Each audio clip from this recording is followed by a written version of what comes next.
যত বেশি পকেট ভারী হবে আপনার, দূরের মানুষ ততই আপনার কাছে আসবে, তারাই আপনার আপন হবে। আর ঘরের মানুষ, কাছের মানুষগুলো পর হয়ে যাবে।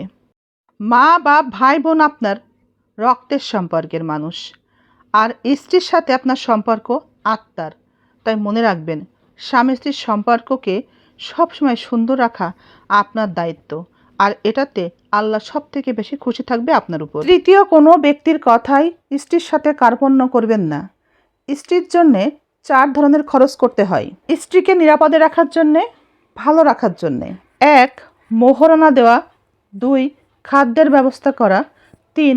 পোশাকের ব্যবস্থা করা। 4. বাসস্থানের ব্যবস্থা করা।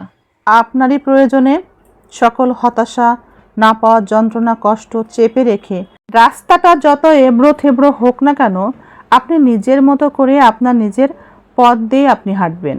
আপনার হাঁটার রাস্তাটা কত যে এবড়ো থেবড়ো সেটা কিন্তু কেউ খবর রাখে না।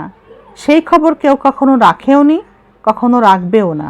আমরা শুধুমাত্র নিজের প্রয়োজনে নিজেকে বদলে নিতে পারি, কিন্তু অন্যের প্রয়োজনে নিজেকে বদলে নেওয়াটাতে আমরা অভ্যস্ত না। আমাদের জীবন চলা আর থামার মধ্যে সীমাবদ্ধ। এটাই আমাদের জীবনের ছন্দ। কাজ এবং বিশ্রাম একে অন্যের আবার পরিপূরক।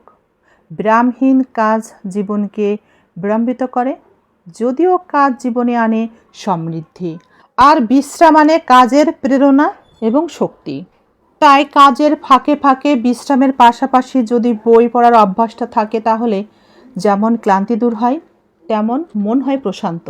কাজের ফাঁকে ফাঁকে বই পড়ার অভ্যাস থাকলে তাই আমাদের কাজে পুনরায় কর্মশক্তি ফিরে আসে। পরপুরুষের কথাই স্বামীকে ভুলে গিয়ে স্বামীর ঘর ছাড়বেন না। মনে রাখা উচিত, যে ছেলেরা পরকীয়া করে অধিকাংশ ক্ষেত্রেই সেই মেয়েকে কখনোই বিয়ে করে না। পর নারীকে নিয়ে এই সব ছেলেরা যতই ইটিস পিটিস গল্প করুক, রেস্টুরেন্টে নিয়ে যাক, খাক, ঘোরাঘুরি করুক, যতই দামি গিফট কিনে দিক, সে কিন্তু আপনাকে ভালোবাসে না, ভালোবাসে তার স্ত্রী এবং সন্তানকেই। বাবা মায়ের পরে প্রত্যেকটা মেয়ে এমন একজন জীবনসঙ্গী চাই, যার সাথে সব কিছু শেয়ার করা যায়, যে মন খারাপটা বুঝে যায়, অতি যত্নে আগলে রাখতে চাই, যে রাগ করবে পরক্ষণে আবার ভালোবাসবে, বাবার মতো করে জীবনের বাকিটা পথ শক্ত করে হাত ধরে রাখবে। একটা কথা মনে রাখবেন, যারা আপনার ভালো সহ্য করতে পারে না, তারা আপনাকে আপন ভাবলেও পিছন থেকে তারাই কিন্তু আপনাকে আঘাত করবে। তাদের সাথে কথা কম বলুন। শারীরিক দূরত্ব বজায় রাখার আগে মানসিক দূরত্বটা বজায় রাখুন।